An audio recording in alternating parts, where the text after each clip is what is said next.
So let's do the run-in. Let's go back to the Pettis loss and what went through your mind after that, because the run since has been so sensational.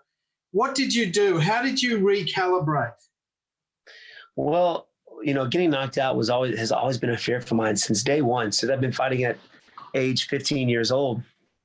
That's always been at the back of my head and always kind of made me a little fearful of going out there.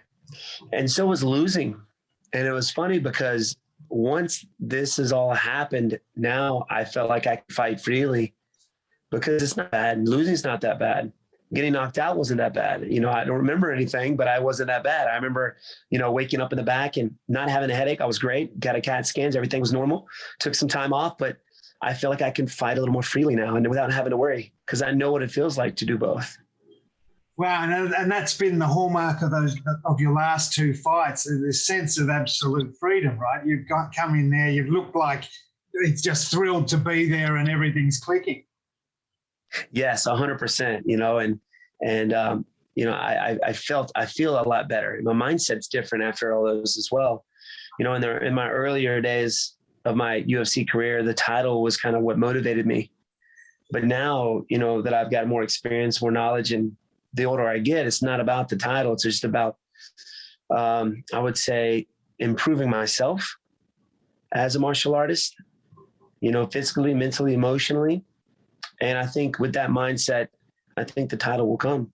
Right. I go out there Saturday night.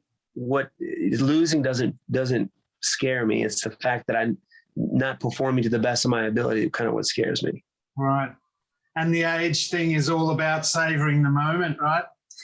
100%. Yes, sir. Yes, sir. and we can't escape the fact that where this fight might lead you, obviously, but let's talk about Burns first. What were your takeaways from his loss? Well, I believe that in that fight, there was a switch that happened. Number one, in the earlier, when he rocked him in the first round, you can kind of tell Kamaru Usman was kind of worried. He was thinking about what he was going to do to Kamaru Usman. But once it didn't happen, a flip seemed to switch, and it felt like Burns was kind of was thinking about what Usman was going to do to Burns, was going to do to him. So that thinking, I think, messed him up a little bit. He was too worried about what Usman was going to do to him and not what he was going to do to him, to Usman. So, but he's an intelligent guy. He's smart. So I know he's going to be well prepared and probably the best fighter coming into this fight. Even before he fought Usman, I think he's smarter, more intelligent. He's been working on his striking. He's known to knock guys out. He's a high-level jiu-jitsu practitioner. So these fights right here put a smile on my face. This is what excites me the most. So many strings to his bow, right? And same with you. So that's the excitement for the fans as well. Who's going to come at who, how, and when? Yes, sir. That's the game, baby. That's what I love about it. Yeah. And I mean, obviously you're in line. It would put you in line for a title shot, wouldn't it? Has that been pushed to the very backs of your mind, or does it creep up and do you ponder that every now and again? No, I mean, not really. I mean, I know if I go out there and I beat Burns the way I know I can, the title's there. Mm-hmm. I know there's a few guys, Colby Covington, who I don't think he deserves it again, but maybe, Leon Edwards for sure. He's on a 9-fight winning streak, but I'm definitely at the top of the list, I believe. But it really depends on how I go out there and do this, how I go out there and finish Burns. And looking back on the first time you were up for a belt, how much have you changed as a fighter and as a man, do you think? I mean, looking back at the person you were there then and the fighter, what's changed? I think I definitely my mindset. I know 100% more than anything is my mindset. Being free when I step out there and fight, not having to worry really about, losing, but how I perform. And I think that with that mindset and training has improved everything tremendously.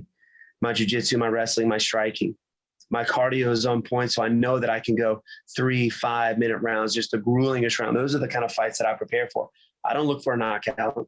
If it happens, it happens. If it doesn't, it doesn't. I'm just prepared for the hardest fight ever. And I think sometimes you get guys who focus more on, oh, I'm going to knock this guy out, and then it doesn't happen. And then next thing you know, their opponent drags them into deep water, and you can tell something breaks up here. That spirit breaks. Not me. I've always been the part where, hey, man, I'm either coming out with my shield or I'm coming out on it. And how much that traces right back into your, into the early days when you were mixing it in the kickboxing and those sort of two-man wars that are such a part of that sport. Oh, man. I mean, it kind of goes along with it. There's a lot of things that I kept from them, but a lot of changes as well.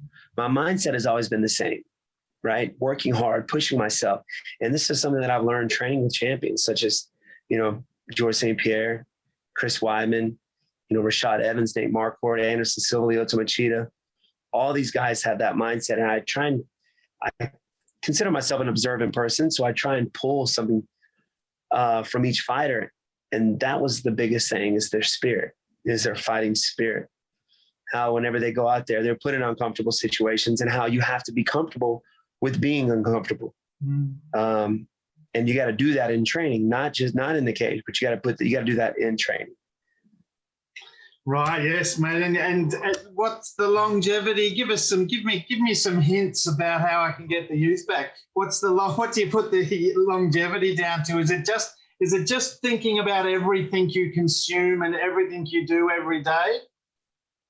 I think that helps a little bit, but also, with my longevity is training smarter.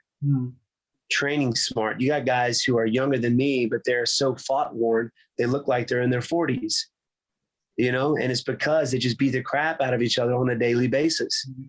In the gym, we always use control when we spar. We pick it up to the body, into the legs, but you can't condition the brain. So a lot more situational stuff, less sparring. And of course, getting that cardio up, making sure that MMA cardio is on another level. So I think doing all that and watching, exercising, getting enough sleep, taking care of your body, and putting the right fuel in your system plays a big part of it. So, and I think it has a lot to do with my style of fighting as well, not taking too much damage. I've had close to 80 something fights, and I've only been knocked out one time.